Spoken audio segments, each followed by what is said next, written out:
पार भी नहीं हो पाई एनडीए। टेंशन में आए मोदी, शाह और नड्डा। नीतीश कुमार पर टिकी हैं सभी नजरें। एकनाथ शिंदे भी कर सकते हैं खेल। कौन होगा देश का अगला पीएम?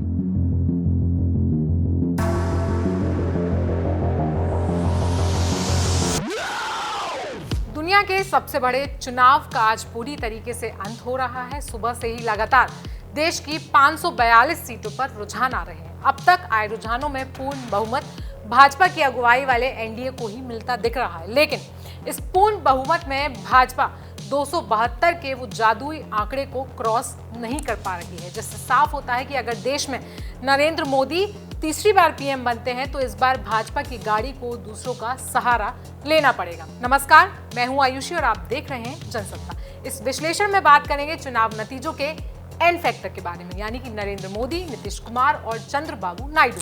बेशक बहुमत मिलने के बाद नरेंद्र मोदी पीएम बनेंगे, लेकिन अब ये बात इस एन फैक्टर पे जरूर निर्भर करती है। भाजपा के लिए 2014 बहुत अच्छी शुरुआत लेकर आया था और 2019 ने भी भाजपा को बहुत कुछ दिया और भाजपा अब फिर से 2024 से यही उम्मीदें कर रही थी, लेकिन ऐसा कुछ भी नहीं हुआ।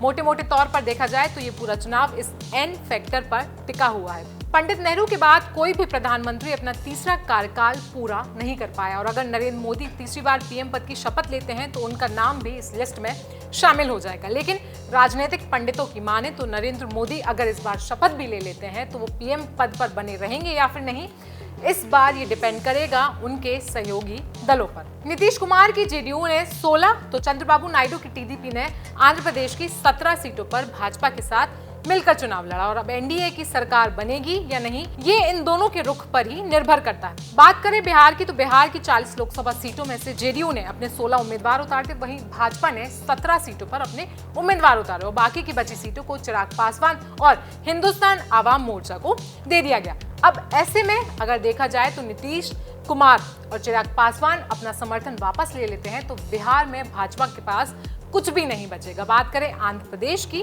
तो प्रधानमंत्री नरेंद्र मोदी ने खुद टीडीपी प्रमुख चंद्रबाबू नायडू से बात की है, वहीं बिहार के सीएम नीतीश कुमार से मिलने बिहार बीजेपी के अध्यक्ष उनकी ही सरकार में डिप्टी सीएम सम्राट चौधरी भी उनके सीएम हाउस पहुंचे। हालांकि ऐसी खबरें हैं कि नीतीश कुमार से सम्राट चौधरी की मुलाकात नहीं हो पाई, जिसके बाद से ही बिहार में सियासी भूचाल आया है। अब सम्राट चौधरी से नीतीश की मुलाकात नहीं होने के बाद अटकलों का बाजार भी गर्म होता दिख रहा है। कयासों के बीच आरजेडी ने दावा किया है कि नीतीश कुमार ने कहा है कि वे बदले की राजनीति के पक्ष में नहीं है, वो कोई भी बड़ा फैसला इस समय नहीं लेने वाले हैं। लेकिन जेडीयू महासचिव और प्रवक्ता केसी त्यागी ने कहा है कि हम एनडीए में ही हैं और एनडीए में ही रहेंगे।